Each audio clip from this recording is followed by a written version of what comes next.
لقد من الله على المؤمنين إذ بعث فيهم رسولا من أنفسهم يتلو عليهم آياته ويزكيهم ويعلمهم الكتاب والحكمة وإن كانوا من قبل لفي ضلال مبين. صدق الله مولانا العظيم. بارگاہ رسالت مآب صلی اللہ علیہ وسلم میں درود پاک کا ہدیہ پیش کریں. اللهم صل على سيدنا محمد وعلى آله والكرام وآله وصحبه الكرام الكريم وبارك وسلم صلاة دائمة سرمدا أبدا. عزیزان گرامی مقام، اللہ عز و جل قرآن عظیم میں اپنے احسان کا ذکر فرما رہا ہے. ویسے تو پوری کائنات کا ذرہ ذرہ چپا چپا اللہ کے احسان کے تلے. اگر اللہ تعالیٰ کا کرم نہ ہو تو ہم ایک سانس بھی اس کائنات میں نہیں لے سکتے. اس کے احسان پر ہی پوری کائنات قائم ہے. اور اللہ تعالیٰ نے ہمیں زندگی کی جتنی بہاریں عطا کی ہیں وہ سب اس کے احسان کے تلے. لیکن رب تبارک و تعالیٰ نے کہیں ان سب احسانات کا ذکر بھی فرمایا کہ تمہیں ہاتھ دیا، پیر دیا، آنکھ دیا، ناک دیا، یا پھر تمہیں ماں باپ دیا، اولاد دیا، رشتہ دیا، گھر دیا، اس پر میں احسان تمہیں جتاتا نہیں. اللہ تبارک و تعالیٰ ایک جگہ اپنے احسان کا ذکر فرما رہا ہے. لقد من اللہ علی المؤمنین، مومنوں پر اللہ کا بڑا احسان ہے کہ ان کے بیچ میں اللہ نے اپنا ایک محبوب رسول پیدا کیا. اور یقیناً یہ احسان والا ہے، احسان والا ہے، احسان ہے کہ اللہ تعالیٰ نے ہم گنہگاروں کے بیچ اس رسول محترم صلی اللہ علیہ وسلم کو جو پیدا فرمایا. آپ اندازہ ہے کہ میرے عزیزوں اس کائنات کی پر تاریخ میں اگر جائیں تو بہت سارے واقعات رونما ہوئے ہیں، بہت سارے معاملات ہوئے ہیں کہ یہ فرش ہی پر آدم علیہ السلام سے لے کر عیسیٰ علیہ السلام تک چیزیں انبیاء آئے، ان کی امتیں بھی ہوئیں، معاشرے بھی ہوئے، کمیونٹیز قائم رہیں. لیکن کئی مرتبہ عذابات بھی آئے، کئی مرتبہ ہولناک اور دردناک پکڑ بھی ہوئی ہے قوموں کی. وجہ کیا تھی کہ جب جب کوئی قوم گمراہ ہوتی تو اللہ کا عذاب آتا، نبیوں کو جھٹلاتی تو اللہ کا عذاب آتا. حضرت نوح علیہ السلام کی قوم پر اللہ تعالیٰ نے طوفان کا عذاب بھیجا. وجہ کیا تھی کہ وہ قوم اپنے نبی کو جھٹلانے لگ گئی تھی. وہ اپنے نبی کو یوں بھی کہتی تھی کہ کیسے رسول ہیں، ہمارے ساتھ کھاتے پیتے ہیں، عام انسانوں کی طرح تو ہے. رسول کو اپنے جیسا کہہ رہے تھے. حضرت صالح علیہ السلام کی قوم نے نافرمانی کی. حضرت شعیب علیہ السلام کی قوم ناپ تول میں کمی کرتی تھی، منع کرنے کے باوجود بھی وہ اسی گناہ میں مبتلا رہے. حضرت لوط علیہ السلام کی قوم بدکاری میں مبتلا رہی.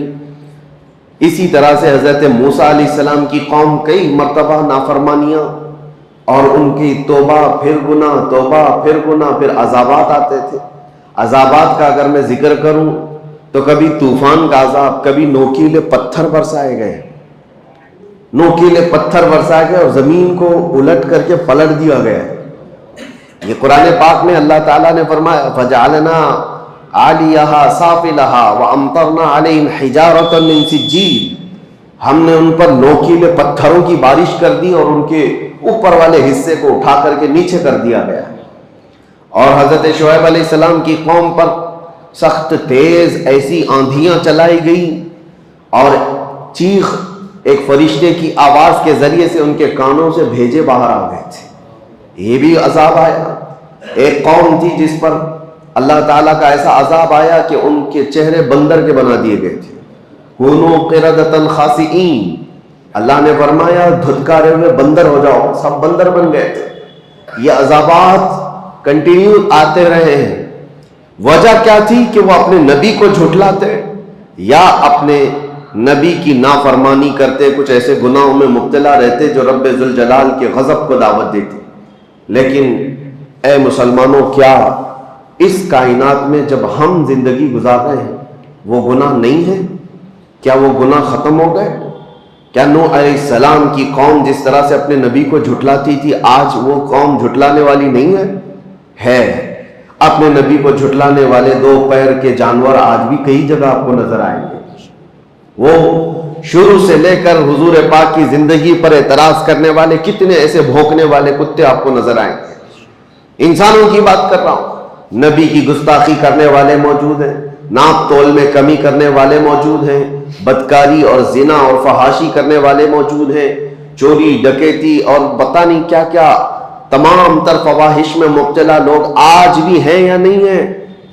لیکن کیا کبھی اس امت میں کوئی بندر بن گیا, کوئی خنزیر بن گیا؟ کیا اس امت پر کبھی آسمانوں سے نوکیلے پتھروں کی بارش آ گئی؟ کیا کبھی زمین پھٹ کر کے سارے لوگ دھس گئے؟ یہ سارے عذابات اب نہیں آتے. وجہ کیا ہے؟ رب تبارک و تعالیٰ قرآن پاک میں فرماتا ہے وَمَا كَانَ اللَّهُ لِيُعَذِّبَهُمْ وَأَنْتَ بِهِمْ. اس قوم پر اللہ اب ویسا عذاب نازل نہیں کرے گا اس لیے کہ ان کے بیچ میں میرا محبوب آرام فرما ہے. آپ اس میں جلوہ گر ہیں اے رسول. اب اس سے دو چیزیں ثابت ہوتی ہیں, یہ آیت سے دو چیزیں ثابت ہوتی ہیں. اللہ کیا فرما رہا ہے؟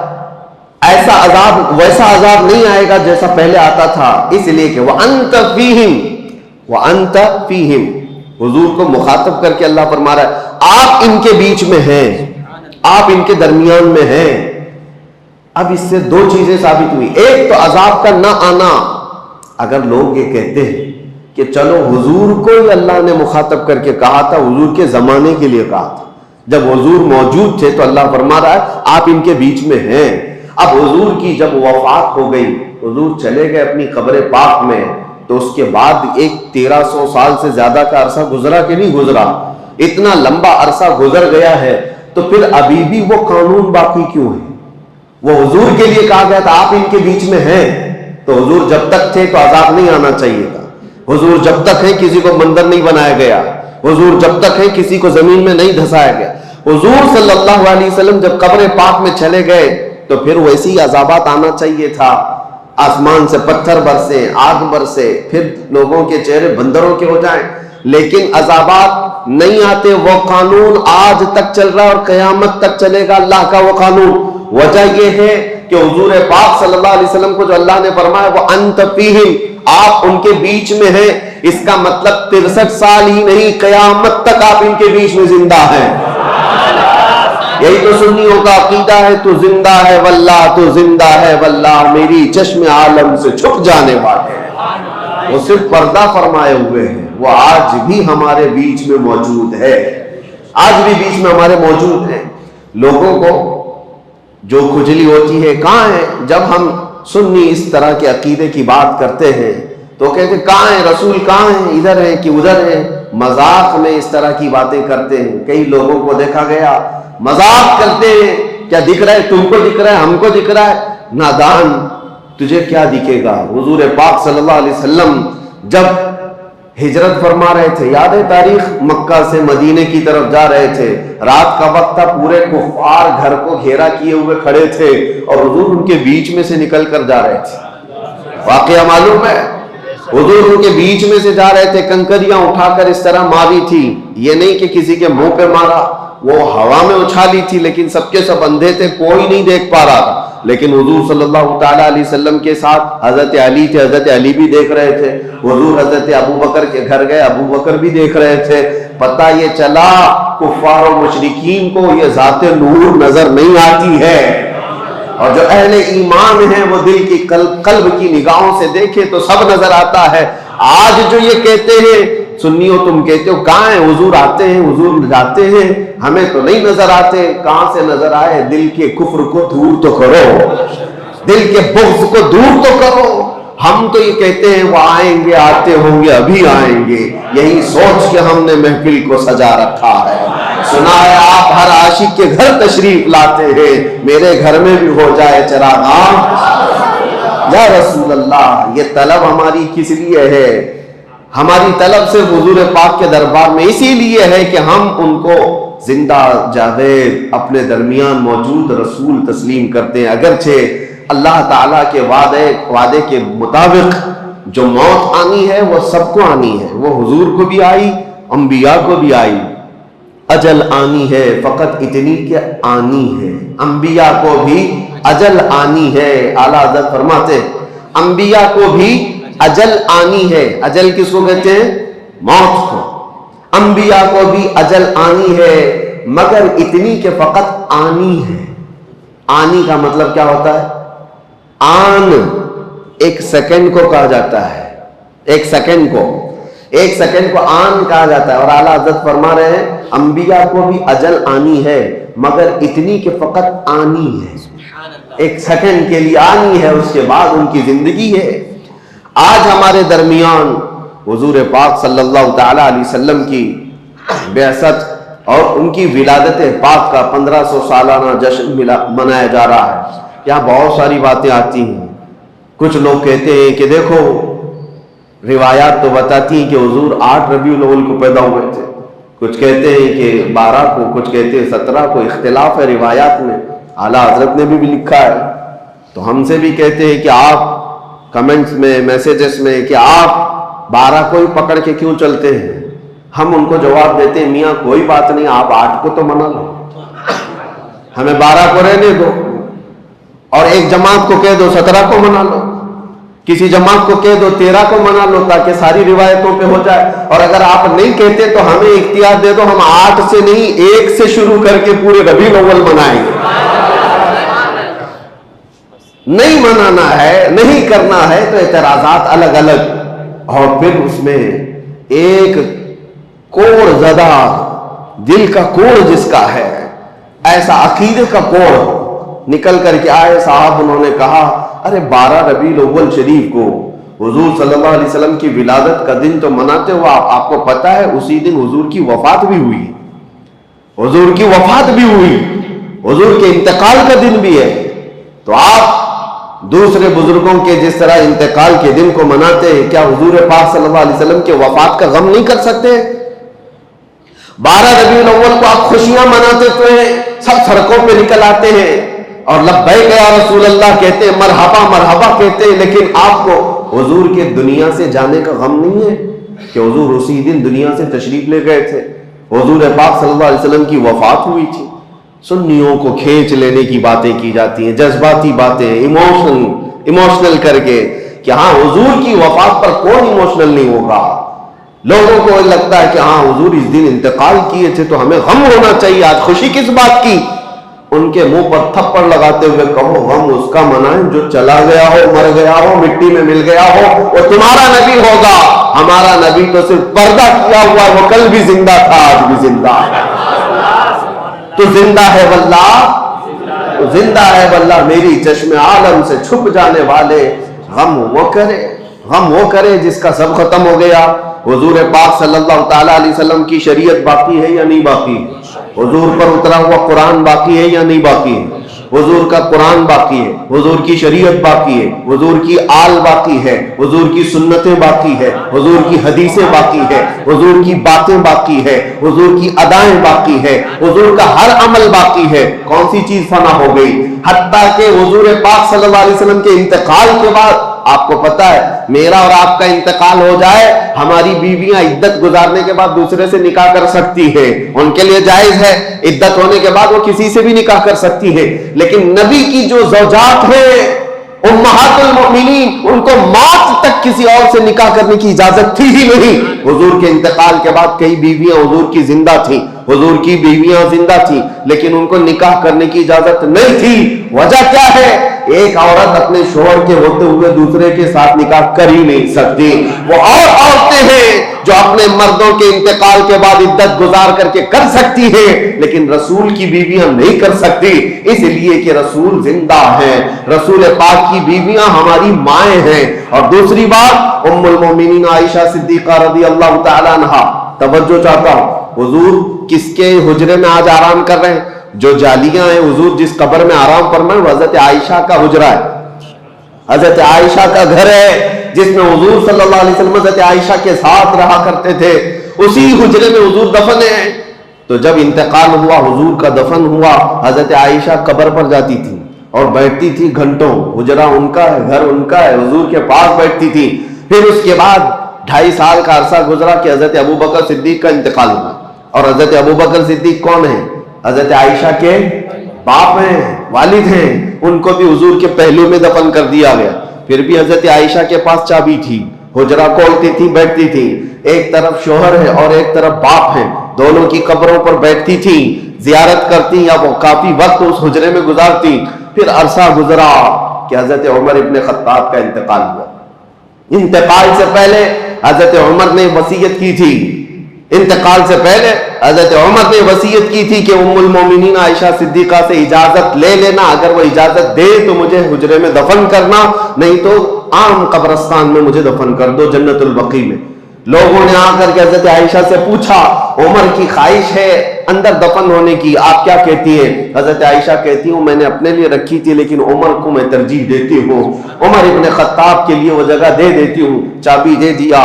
حضرت عمر ابن خطاب جب دفن ہوئے تو اس حجرے میں اب 3 قبریں ہیں، پتہ ہے نا، حضور صلی اللہ علیہ وسلم، پھر حضرت ابوبکر صدیق، پھر حضرت عمر ابن خطاب، پھر حجرہ بند ہو گیا۔ حضرت عائشہ صدیقہ رضی اللہ تعالیٰ عنہ کے پاس جو چابی تھی وہ آپ نے دے دی امت کے حوالے، اور اس کے بعد قبر کے پاس نہیں جاتی تھی، کبھی نہیں جاتی تھی، کبھی نہیں جاتی۔ اب پوچھو میرے عزیزو، حضرت عائشہ سے پوچھا گیا کہ آپ تو پہلے ہر دن جاتی، قبر کے پاس بیٹھتی، وقت گزارتی، اب کیوں نہیں جاتی؟ حضرت عائشہ کہتی ہے پہلے تو رسول اللہ تھے، میرے شوہر ہیں، میرے باپ ابو بکر تھے، میرے باپ ہیں، وہ میرے محرم تھے۔ جب سے حضرت عمر آ گئے میرے لیے وہ غیر محرم ہے، میں ان سے پردہ کرنے کی وجہ سے نہیں جاتی ہوں، زندگی میں بھی ان سے پردہ کرتی تھی اس لیے نہیں جاتی ہوں۔ اب حضرت عائشہ سے کوئی سوال تو کرے، پردہ کس سے ہوتا ہے؟ پردہ زندوں سے ہوتا ہے کہ مردوں سے ہوتا ہے؟ ام المومنین عمر ابن خطاب سے پردہ کر کے بتا رہی ہے کہ عمر ابن خطاب اپنی قبر میں دیکھ رہے ہیں جو آ رہا ہے، جو جا رہا ہے۔ جب عمر سے حضرت عائشہ کا عقیدہ یہ ہے تو پھر حضور پاک کی حیات کا عالم کیا ہوگا؟ عزیزان گرامی وقار، یہ باتیں میں آپ کو اس لیے بتا رہا ہوں کہ جو کنفیوز کرنے کی کوشش کرے، معاذ اللہ رب العالمین، کچھ کتابیں بازاروں میں ایسی بھی نکل کے آئی ہیں اردو کی، چھپی نہیں ہے، آج بھی چھپی ہوئی ہے، رسول اللہ مر کر مٹی میں مل گئے، معاذ اللہ، نعوذ باللہ من ذالک، یہ باتیں لکھی ہوئی ہیں اور اس کی آج تک لوگ تعویل کرتے ہیں۔ ہمارے کہنے کا مطلب یہ تھا، ہمارے کہنے کا مطلب وہ تھا۔ نادان ظالم، کسی کو گالی دے کر کے تو مطلب نکالے گا، کسی کو ماں کو، کسی کے باپ کو کہہ کر کے بعد میں پھر مطلب نکالو گے۔ وہ رسول پاک صلی اللہ تعالی علیہ وسلم جہاں کے متعلق صحابہ کو اللہ فرماتا ہے لا ترفعوا اصواتکم فوق صوت النبی، اپنی آواز نبی کی آواز پر بلند مت کرنا، ورنہ کیا ہوگا؟ ان تحبط اعمالکم وانتم لا تشعرون، تمہارے اعمال ضائع کر دیے جائیں گے، تمہیں خبر بھی نہیں ہوگی۔ یہ کس کو اللہ فرما رہا ہے؟ ایرے غیرے کو نہیں، صحابہ کو اللہ فرما رہا ہے۔ صحابہ جو امت کے سب سے اعلیٰ انسان تھے ان کو اللہ فرما رہا ہے نبی کے دربار میں بیٹھو تو آوازیں اونچی نہ کرو ان کے لیے، اور تم کتابوں میں کچھ بھی لکھ مارو اور پھر کہو کہ ہمارا مقصد یہ نہیں تھا، ہمارا مطلب یہ نہیں تھا۔ وہ صحابہ کرام حضور صلی اللہ تعالی علیہ وسلم کی بارگاہ میں کیا کہتے تھے پتہ ہے؟ راعینا یا رسول اللہ، جب انہیں کوئی بات سمجھ میں نہیں آتی تو کہتے تھے راعینا یا رسول اللہ، ہماری رعایت کیجئے اللہ کے رسول۔ یہودیوں کی زبان میں یہ لفظ دوسرا معنی رکھتا تھا، یہودی راعینا کا مطلب یہ سمجھتے تھے ہمارا چرواہا، اور وہ مذاق اڑاتے تھے کہ دیکھو یہ صحابہ رسول کو کہتے ہیں ہمارا چرواہا، معاذ اللہ، یہ مذاق ہو رہا تھا۔ رب تبارک و تعالیٰ نے آیت نازل فرمائی یا ایھا الذین آمنوا لا تقولوا راعینا، اے ایمان والو رسول کے پاس جب بیٹھو تو راعینا مت کہنا۔ پھر اللہ خود ادب بھی سکھاتا ہے، کیا کہنا چاہیے؟ وقولوا انظرنا، کہو نظر کرم فرمائیے، اے رسول نظر کرم فرمائیے۔ اور پھر کہنے کی ضرورت کیا آتی ہے؟ واسمعوا، غور سے تو سنو۔ حضور کی باتیں عام لوگوں کی طرح نہیں ہے، جو کلمہ کہا جائے وہ سنو۔ اب پھر جانتے ہو صحابہ کرام ایسا سنتے تھے حضور کی باتوں کو، اور نقل ایسا کیا ہے حدیثوں میں، ایک حرف بھی اگر ادھر سے ادھر ہوا تو صحابہ کہتے یہ حدیث ہے ہی نہیں، یہ حدیث ہی نہیں ہے۔ اگر حرف بدل گیا، لفظ بدل گیا تو صحابہ کہتے یہ حدیث نہیں ہے، لفظ بدلاؤ۔ جو رسول اللہ کی زبان سے نکلا ہوا حرف ہے، صحابہ اس کو سنتے تھے اور اسی طرح محفوظ کرتے تھے۔ عزیزان گرامی اوقات، اس دربار عالی جاہ کا ادب اللہ سکھا رہا ہے، اور یہاں لوگ بڑے بھائی کی طرح، کبھی مر کر مٹی میں ملنے کی طرح، نعوذ باللہ، ان کے علم کو کسی اور سے، جانوروں سے تشبیہ دیں۔ ہمیں بولنے میں بھی دقت ہوتی، ایکسپلین کرنے میں بھی جو ظالموں نے کہا ہے وہ دقت آتی ہے، پریشانی ہوتی ہے کہ کیسے نبی پاک صلی اللہ تعالیٰ علیہ وسلم کی بارگاہ میں یہ کہہ کر پھر اس کی تعویل کی جا رہی ہوں۔ اللہ ایسے برے عقیدوں سے ہماری حفاظت فرمائے۔ اسی لیے اعلیٰ حضرت امام اہل سنت فاضل بریلوی رضی اللہ تعالیٰ عنہ سے پوچھو رسول پاک صلی اللہ تعالیٰ علیہ وسلم کا مقام و مرتبہ، انہوں نے کہیں ایک شبہ والا لفظ بھی ایسا ویسا ہو سکتا ہے نہیں سکتا ہے نہیں، بلکہ جب بھی بارگاہ مصطفیٰ میں کہا ہے وہ الفاظ استعمال کیے کہ آج بھی عقلیں دنگ ہیں اور حیران ہیں، اور کہا بارگاہ مصطفیٰ میں تیرے تو وصف عیب تناہی سے ہے بری، یا رسول اللہ تیرے تو وصف عیب تناہی سے ہیں بری، حیران ہوں میرے شاہ میں کیا کیا کہوں تجھے، لیکن رضا نے ختم سخن اس پہ کر دیا، خالق کا بندہ خلق کا آقا کہوں تجھے۔ یہ ہے عاشق رسول کی زبان۔ اور ہو سکتا ہے آپ کہیں میرا باپ اچھا، میری ماں اچھی، میرا استاد اچھا، میرا پیر اچھا، کہتے تو ہوں گے نا، آپ تو یہ کہتے ہوں گے فلاں پیر بہت اچھا، فلاں ولی بہت اچھا، فلاں استاد بہت اچھا۔ اعلیٰ حضرت نے فیصلہ کر کے بتایا سارے اچھوں میں اچھا سمجھیے جسے، سارے اچھوں میں اچھا سمجھیے جسے، ہے اس اچھے سے بھی اچھا ہمارا نبی۔ تم جس کو دنیا میں سب سے اچھا سمجھتے ہو سمجھ کر کے چلو، اور اس کے بعد اعلیٰ حضرت فرماتے ہیں اس اچھے سے بھی اچھا ہمارا نبی۔ اور پھر اگر تم یہ کہتے ہو کہ فلاں آدمی بہت اونچائی پر پہنچا ہے، بہت بلندی پہ پہنچا ہے، اس کا منصب بہت اونچا ہے، اس کا مقام بہت اونچا ہے، اعلیٰ حضرت کہتے ہیں سارے اونچوں میں اونچا سمجھیے جسے، جس کو بھی تم سمجھتے ہو سب سے اونچا ہے یہ آدمی، اعلیٰ حضرت کہتے ہیں ہے اس اونچے سے اونچا ہمارا نبی، ہے اس اونچے سے اونچا ہمارا نبی۔ کیا خبر کتنے تارے کھلے چھپ گئے پر نہ ڈوبے نہ ڈوبا ہمارا نبی، قرنوں بدلی رسولوں کی ہوتی رہی، چاند بدلی کا نکلا ہمارا نبی، بجھ گئی جس کے آگے سبھی مشالے، شمع وہ لے کر آیا ہمارا نبی، سب چمک والے اجلوں میں چمکا کیے، اندھے شیشوں میں چمکا ہمارا نبی، جن کے تلووں کا دھون ہے آب حیات، ہے وہ جان مسیحا ہمارا نبی، ہے وہ جان مسیحا ہمارا نبی۔ اب دیکھو مقام اور مرتبہ کیسے ہوتا ہے، خلق سے اولیاء، اولیاء سے رسل۔ افضل کون ہے؟ خلق کا مطلب مخلوق، یہ ساری مخلوق سے افضل کون ہے؟ اولیاء کرام، اولیاء کرام افضل ہے۔ اولیاء کرام سے افضل کون ہے؟ انبیاء کرام، رسولان اعظام۔ اعلیٰ حضرت کہتے ہیں خلق سے اولیاء، اولیاء سے رسول، اور رسولوں سے اعلیٰ ہمارا نبی، اور رسولوں سے اعلیٰ ہمارا نبی۔ کون دیتا ہے دینے کو منہ چاہیے، دینے والا ہے سچا ہمارا نبی، غمزدوں کو مژدہ دیجئے کہ ہے رضا، ہم بے کسوں کا سہارا ہمارا نبی۔ عزیزان گرامی وقار، جتنی تعریف کی جائے وہ کم ہے، بارگاہ مصطفیٰ میں تعریف کرنے والوں کے قلم سوکھ گئے، زبانیں خشک ہو گئیں اور آنکھ بھر گئے، لیکن کما حق ان کی تعریف نہ کی جا سکی۔ اور اسی لیے حافظ شیرازی رحمت اللہ تعالیٰ بڑے عاشق رسول ہیں، وہ کہتے ہیں یا صاحب الجمال و یا سید البشر من وجہک المنیر لقد نور القمر۔ میں آپ کو بتاؤں اس کا مطلب کیا ہے، یا صاحب الجمال یعنی اے خوبصورتی کے بادشاہ، و یا سید البشر اور انسانوں کے آقا، اے خوبصورتی کے بادشاہ اور انسانوں کے ساری انسانیت کے آقا، من وجہک المنیر لقد نور القمر، آپ کے چمکدار چہرے سے ہی چاند کو روشنی مل رہی ہے، چاند کو جو چمک مل رہی ہے وہ آپ کے حسین چہرے سے، من وجہک المنیر لقد نور القمر۔ تعریف کرتے کرتے تھک گئے تو آخر میں کہتے ہیں لا یمکن الثناء کما کان حقہ، آپ کی جیسے حق ہے، آپ کا جیسا حق ہے ویسے کوئی تعریف کر ہی نہیں سکتا۔ آخر میں اتنا ہی ہم کہہ سکتے ہیں بعد از خدا بزرگ توئی قصہ مختصر، اللہ کے بعد اگر کوئی مقام ہے تو حبیب کائنات وہ آپ کا ہے، اللہ کے بعد اس کائنات میں کوئی مقام ہے تو اے رسول مختار وہ آپ کا ہے۔ جبرائیل امین نے کہا تھا آفاق ہا دیدہ ام بسیار خوبہ دیدہ ام، یعنی میں نے پوری کائنات کے چکر لگا لیے اور بہت اچھے اچھوں کو بھی دیکھ لیا۔ کہتے ہیں جبرائیل امین آفاق ہا دیدہ ام بسیار خوبہ دیدہ ام، لیکن تو چیزیں دیگری یا رسول اللہ، لیکن اے اللہ کے رسول آپ تو چیز ہی الگ ہیں۔ اور اسی زبان کو حسان بن ثابت نے کہا تھا وَأَحْسَنُ مِنْكَ لَمْ تَرَ قَطُّ عَيْنِي وَأَجْمَلُ مِنْكَ لَمْ تَلِدِ النِّسَاءُ۔ دیکھو حسان بن ثابت کیا کہتے ہیں، یا رسول اللہ آپ سے زیادہ حسین میری آنکھوں نے دیکھا ہی، آپ سے زیادہ حسین میری آنکھوں نے دیکھا ہی نہیں۔ شاعر کا ایک مزاج ہوتا ہے، وہ کسی کی تعریف کرتا ہے، لیکن حسان بن ثابت پہلے والے شعر میں جو کہہ گئے ایک شبہ پیدا ہو رہا تھا، ایک شبہ پیدا ہو رہا تھا۔ کیا ہے؟ ہر آدمی کو ہر آدمی دیکھ بھی تو نہیں سکتا۔